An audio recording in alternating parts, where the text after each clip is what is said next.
खुलुमबाय लोगोफोर, गोजोन फुंबिलि बयनिसिमबो। नोंथांमोनखौ गोदान भिडिअ'आव आरो फिन खेबसेबाव बयखौबो बरायनाय बावहरग्रोनाय जाबाय। आं दिनै नोंथांमोननि सिगाङाव 3 जुन 2025 मायथाइ एबा 19 जेठ दान 1432 मायथाइनि सानसेनि फानजामुथिखौ फरायथिनो लादों। आसा खालामो नोंथांमोना भिडिअ'खौ नायना मोजां मोनगोन। मेष राशि। सानफ्रोमबोनि हाबाया नोंनि सावस्रिखौ हेंथा होनो हागौ। रंजानाय आरो समायनायाव बांद्राय खर्सा दाखालाम। गावनि जिउ लोगोरिजों अननाय आरो दुंब्रुद मोनदां। गुबुनफोरनि आखाय होनाया हेंथा सोमजिहोनो हागौ। गुबुन हादोरफोराव फालांगियारि सोमोन्दो गायसननो थाखाय बेयो मोनसे मोजां सम। बैफोर सुबुंफोरनि सायाव नोजोर हो जाय नोंथांखौ लामायाव लांनो हागौ एबा नोंथांनि थाखाय खहा गोनां खौरां होनो हागौ। बे राशिनि फरायसाफोराबो दिनै मोजां फिथाइ मोनगोन। सान इसोरनि सिगाङाव आखाइ हमलाय आरो खर' गंग्लाय। नोंथांनि दिनैनि खाफाल गोनां दिगआ जादों सोनाब, खाफाल गोनां अनजिमाया जादों 2 आरो खाफाल गोनां गाबआ जादों गुफुर गाब। वृषभ राशि। दिनैनि साना जोबोद मोजां जागोन। खाफालआ नोंथांनि फारसे थागोन। नोंथांनि जुलि जानाय जिउआ खुसि थागोन। जुदि नोंथांनि खामानिया सोलोंथाइ, धोरोमारि फसंथान, लाबोनाय दैथायहरनाय बायदिजों सोमोन्दो गोनां अब्ला दिनैनि मुलाम्फानि आसा दं। जायफोरा साख्रि मावगासिनो दं बिसोरो दिनै माखासे उफ्रा बिबानफोरजों लोगोसे मासि जौगानो हागौ जाय बिसोरनि थामानखौ बांहोगोन। दिनैनि साना जिउ राहायारि दावगानायनि थाखाय साबजाथाव। सावस्रिया साबसिन जागोन नाथाय नेमबादियै ब्याम खालामबाय थागोन। नोंथाङा मोजां लोगोफोरखौ लोगो हमनो खाबु मोनगोन आरो बिसोरजों लोगोसे बायजोआव थांनो हागौ।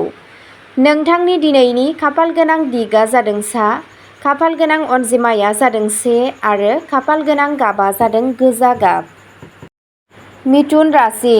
नोंथांनि नारसिननाया जोबोद बाङाइ जानो हागौ। नोंथाङा सोरजों रांखान्थियारि महरै बाहागो जागासिनो दं बे बाथ्रायाव सांग्रां जा। गासै महरै बेयो मोनसे मुलाम्फा गोनां सान। जिखि जाया मानो जायखौ नोंथाङा मेगन खाना फोथायनो हायो होनना सानोमोन बेयो नोंथांनि फोथायथिखौ फोथायखेबस' खालामनो हागौ। नोंथाङा नोंथांनि आबेगखौ फोरमायनो गोब्राब मोननो हागौ। नोंथाङा नोंथांनि खामानियाव गोबां मुलाम्फा जानो हागौ। बैसोर सुबुंफोरनि सायाव नोजोर हो जाय नोंथांखौ लामायाव लांनो हागौ एबा नोंथांनि थाखाय खहा गोनां खौरां होनो हागौ। नोंथांनि दिनैनि खाफाल गोनां दिगआ जादों सानजा, खाफाल गोनां अनजिमाया जादों 5 आरो खाफाल गोनां गाबआ जादों रेजें हाथफ्ला गाब। कर्क राशि। दिनै नोंनि साना सानजेर जागोन। दिनै नोंथांनि गोसोआव गोदान सानस्रिफोर फैगोन आरो नोंथाङा नोंथांनि खामानिनि बिथांखिबो लागोन। आयनि फुंखाफोरा बांगोन। बिबुंथि आरो आखुआव हमथानो सर' खालाम। सोरखारि नङि साख्रियाव खामानि मावग्राफोरा दिनै मोनसे गोदान मावथांखि मोननो हागौ आरो नोंथाङा बेखौ फोजोबनायाव जाफुंसार जागोन। आथिखालाव बैसोगोराफोरा गावसोरनि सावस्रिनि फारसे जुनिया नोजोर होनांगोन। लोगोसे मोजां सावस्रि लाखिनो थाखाय फुंनि थाबायनायखौ सोलिहोबाय था। फरायसाफोरा दिनै गावसोरनि लोगोफोरजों पिकनिक जानो थांनो हागौ। गथ'फोरा गोदान जि-जोम बायनो हागौ आरो फालांगियारि थांखिनि थाखाय गुबुन नोगोराव दावबायनो हागौ। नोंथांनि गासैबो दुखु-दाहाफोरखौ सुग्लायहोनो थाखाय हनुमान चालिसा फराय। नोंथांनि दिनैनि खाफाल गोनां दिगआ जादों खोला, खाफाल गोनां अनजिमाया जादों 6 आरो खाफाल गोनां गाबआ जादों गुफुर गाब। सिंह राशि। नखरनि माखासे सोद्रोमाफोरा गावसोरनि मेगन सानाय आखुनि थाखाय नोंथांनि थाखाय रागा जोंनायनि फुंखा जानो हागौ। नाथाय नोंथांनि रागाखौ खोमानायनि जेबो गोनांथि गैया, नङाब्ला थासारिया सामलायनायनि बायजोआव थांनो हागौ। गोसोआव लाखि दि जायखौ सोलायनो हाया बेखौ नाजावनाया साबसिन। नोंथांनि रां थिसननाय आरो इयुननि सानथांखिफोरखौ आन्दोआव दोन। नोंथांनि गियान आरो मिनिथावनाया नोंथांनि सोरगिदिं थानाय सुबुंफोरखौ गोहोम खोख्लैगोन। दिनै रावजोंबो फ्लार्ट खालामनायनिफ्राय गोजानाव था। खामानियाव मेसिन ब्रेकडाउनआ जेंना सोमजिहोनो हागौ। नोंथांनि दिनैनि खाफाल गोनां दिगा जादों सानजा, खाफाल गोनां अनजिमाया जादों 9 आरो खाफाल गोनां गाबा जादों खमला गाब। कन्या राशि, दिनै नोंथांनि साना जोबोद मोजां जागोन। दिनै नोंथाङा मोनसे खामानियाव नोंथांनि साबसिन दिन्थिफुंनो थाखाय माबा मोनसे गुबुन खालामगोन। जुदि नोंथाङा मोनसे गोदान फालांगि जागायनो सानदोंब्ला दिनैनि साना जागायजेननो थाखाय मोनसे मोजां सान, मानोना साना नोंथांनि फारसे दं। दिनै नोंथाङा गोजोननाय मोनगोन। नों मा बुङो बेयाव बयबो गोसो होगोन। नोंथाङा खामानियाव बैसोगोराफोरनिफ्रायबो मदद मोनगोन आरो नोंथांनि खामानिखौ बाख्नायनाय जागोन। दिनै नोंथांनि मोजां मोनलायनायनि सोमोन्दोआ गोख्रों जागोन आरो गोदै जागोन। नोंथाङा हरखाबै फालांगियाव मुलाम्फानि मोनसे खाबु मोनगोन। गुबुननि बाथ्रायाव आखाइ दाहो। गोनांथि जायोब्लाल' नोंथांनि बिबुंथिखौ हो। बेनि अनगायैबो नोंनि सावस्रिया मोजां जागोन। भगबान गणेशनो हालदै तिलक फुन आरो नोंथांनि गासैबो नाजानाया जाफुंसारगोन। नोंथांनि दिनैनि खाफाल गोनां दिगा जादों खोला, खाफाल गोनां अनजिमाया जादों 3 आरो खाफाल गोनां गाबा जादों गोमो गाब। तुला राशि, दिनैनि साना रंजानायनि आरो नोंथाङा जायखौ मोजां मोनो बेखौ मावनायनि सान। सुबुंफोरा नोंथांनि बावसोमनाय आरो गोब्राब नाजानायखौ नुगोन आरो बेनि फिथाय महरै दिनै नोंथाङा माखासे राङारि मुलाम्फा मोननो हागौ। नोंथांनि जिउ लोगोरिनि सावस्रिया जिंगानि जाहोन जानो हागौ आरो बिसोरनो फाहामथायनि गोनांथि जानो हागौ। नोंथाङा बबेहायबा जयै बायजोआव थांनानै गावनि मोजां मोनलायनाय जिउखौ फोथांफिननो हायो। दिनै माखासे जेंनाफोर लाबोनो हागौ, थेवब्लाबो सहायनाय आरो मोनसे सिरि गोसोजों नोंथाङा जायखिजाया जेंनाफोरखौ बारग'नो हायो। दिनै नोंथाङा गावखौ गोसो होनायनि मिरुआव मोनगोन जेब्ला नोंथांनि मददनि थाखाय सोरखौबा बान्था होनाय एबा बाख्नायनाय जायो। नोंथांनि दिनैनि खाफाल गोनां दिगा जादों सा, खाफाल गोनां अनजिमाया जादों 8 आरो खाफाल गोनां गाबा जादों गोथां गाब। वृश्चिक राशि, दिनैनि साना नोंथांनि थाखाय मोजां जागोन। दिनै नोंथाङा माबा मोनसे खामानियाव गावनि पार्टनारनिफ्राय मदद मोननो हागौ। जुलियारि सोमोन्दोआ गोदैजों बुंफबगोन। दिनै नोंथांनि गोनो गोथोआ खमायनो हागौ। नखराव मोनसे गोजोन आबहावा सोमजिगोन।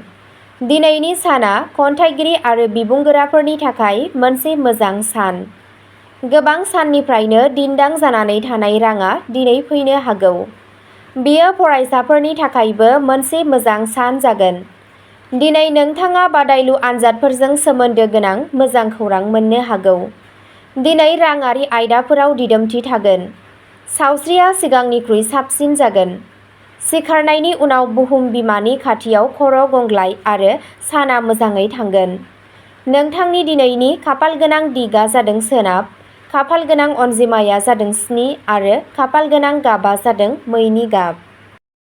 धनु राशि, जुदि नोंथाङा माखासे समनि थाखाय गोसो बायदोंब्ला नोंथाङा गोसोआव लाखिनांगोन दि थार खामानि आरो सानथौफोरा दिनै नोंथांनो गोबां नेनाय सुखु लाबोगोन।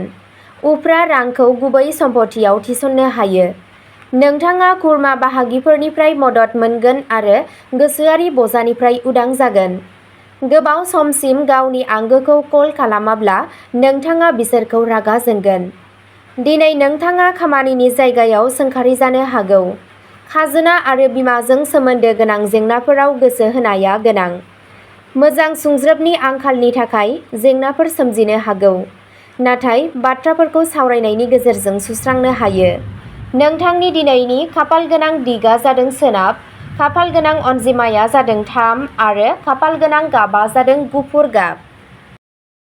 मकर राशि, दिनैनि साना नोंथांनि थाखाय सानजेर सान जानो हागौ। दिनै मोनसे गोदान फालांगियाव रां थिसननाया 2 गुन मुलाम्फा मोननो हागौ। नोंथांनि सिगांनि कम्पानिनि रोंमोनदांथिया नोंथांखौ दिनै मावख'आव माखासे गोनां खामानिफोरखौ फोजोबनायाव मदद होनो हागौ। दिनै नोंथांनि थाखाय बिजिरसालिनि केसफोरनिफ्राय गोजानाव थानाया साबसिन जागोन। मोजां सावस्रिनि थाखाय फास्ट फुड दाजानाया मोजां। नोंथांनि मोजां मोनलायग्रा लोगोरिया जायखिजाया गोरोन्थि बुजिलायनायखौ सुफुंनो थाखाय दिनै मोनसे मोजां ड्रेस अनथोब होनो हायो। दिनै बेलासियाव नखरनि सोद्रोमाफोरजों माबा मोनसे गोदै रंजानाया नोंथांनि जिउआव गोदै लाबोगोन। दिनै गोनांथि जानाय सोरखौबा आदार जाहोनाया नोंथांनि न'नि खुसि आरो जौगानायखौ बांहोगोन। नोंथांनि दिनैनि खाफालगोनां दिगआ जादों सा, खाफालगोनां अनजिमाया जादों 4 आरो खाफालगोनां गाबआ जादों रेजें गोजा गाब। कुम्भ राशि, जर'खा सुबुंफोरा जायखिजाया बिथांखियाव रां थिसननो साखाफारा जागोन, जाय समायखिराखौ दिन्थियो आरो रुजुजाथाव। नोंथाङा नोंथांनि आंगोफोरजों रायज्लायजानाय सोदोबफोरनि फारसे जोबोद सांग्रां जागोन। नोंथांनि गोसोनि मोनदांथिफोरखौ हमथानानै लाखि आरो जायखिजाया बिबान गैयै खामानिफोरनिफ्राय जानगाराव था, जायनि थाखाय नोंथाङा उनाव उनदाहा खालामनो हागौ। दिनै खालामनाय रां थिसननाया जोबोद मुलाम्फा गोनां जागोन, नाथाय नोंथाङा बाहागोआरिफोरनि हेंथाजों मोगा-मोगि जानो हागौ। लामायाव जानला-मानला गारि दासालाय आरो नाङै खैफोद लानायनिफ्राय गोजानाव था। नोंथांनि दिनैनि खाफालगोनां दिगआ जादों सानजा, खाफालगोनां अनजिमाया जादों 5 आरो खाफालगोनां गाबआ जादों दावरायनि गोथां गाब। मीन राशि, दिनैनि साना गोजोनथाव जागोन। दिनै नोंथाङा फोजोबनो लुबैनाय जायखिजाया खामानिया गोरलैयैनो जाफुंगोन। मानसिफ्रा नोंथांखौ मोनसे गोनांथार खामानि फोजोबनायनि थाखाय बरायनो फैगोन। दिनै नोंथाङा बिसोरनि न'आव सासे गोजाम थाखोनि लोगोखौ लोगो हमनो हागौ। बिसोरो नोंथांखौ नोंथांनि मावख'आरि जेंनाफोरखौ सुस्रांनोबो मदद होनो हागौ। दिनैनि साना सोमोन्दोखौ साबसिन खालामनो थाखाय मोनसे मोजां सान, बेनिखायनो थारैनो बेखौ नाजा। मोनाबिलि समसिम नोंथाङा नखरनि बेसादफोर बायनो थाखायबो हाथायाव थांनो हागौ। दिनै आइजोफोरा फेसियेलनि थाखाय पार्लाराव थांनो हायो, जाय बिसोरनि गाबखौ बांहोगोन। भगबान गणेशनो दुर्बा गांसो जासि आरो नोंथांनि गासैबो हाबाफोरखौ साबसिनै फोजोबनाय जागोन। नोंथांनि दिनैनि खाफालगोनां दिगआ जादों खोला, खाफालगोनां अनजिमाया जादों 1 आरो खाफालगोनां गाबआ जादों गोथां गाब। अब्ला दिनैनि भिडिअ'आ एसेनोसै। नोंथांमोनहा बेबादिनो सानफ्रोमबोनि फानजामुथिखौ मिथिनो थाखाय चेनेलखौ साबस्क्राइब खालामनानै लादो आरो भिडिअ'खौ नायनानै मोजां मोनदोंब्ला अन्नानै लाइक, शेयार आरो कमेन्टबो खालामनानै होलांब्लानो जाबाय। गोजोन्थों।